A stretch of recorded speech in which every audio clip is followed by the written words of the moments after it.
J.K. Yadav Films present. बड़ी बड़ी देवघर वाले बाबा की ओम नमः शिवाय हरि ओम नमः शिवाय Presented by Albina Recording Studio, Simra. हरि ओम नमः शिवाय सुमित सतीश रैमा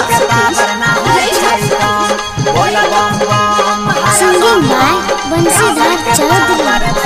कावरिया बम बम बोले गजा पी के मस्ती में डोले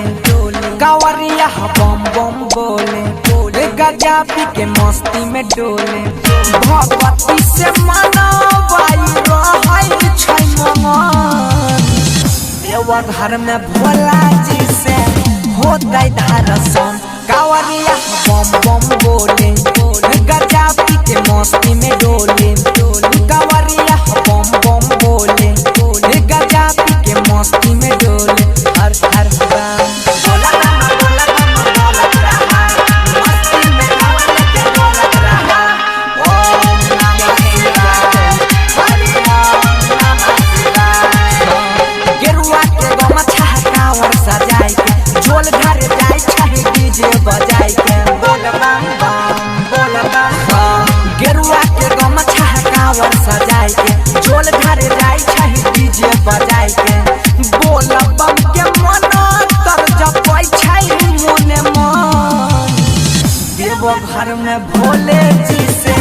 होतै दर्शन कावरिया बम बम बोले गजा पी के मस्ती में डोले कावरिया बम बम बोले गजा पी के मस्ती में डोले हर हर बम बोला रहा मस्ती में कावड़ के डोलत रहा ओम नमः शिवाय हरि ओम नमः शिवाय सावन के बरसै छै रिमझिम पानी होतै सहैया बाबा भोले दानी बोल बम बम हर बम सावन के बरसै छै रिमझिम पानी होतै सहैया बाबा भोले दानी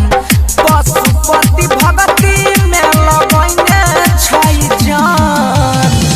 देवा घर में भोला जी से होतै दर्शन कावरिया बम बम बोले गजा पी के मस्ती में डोले कावरिया बम बम बोले गजा पी के मस्ती में डोले बोल बम बम JK Yadav Films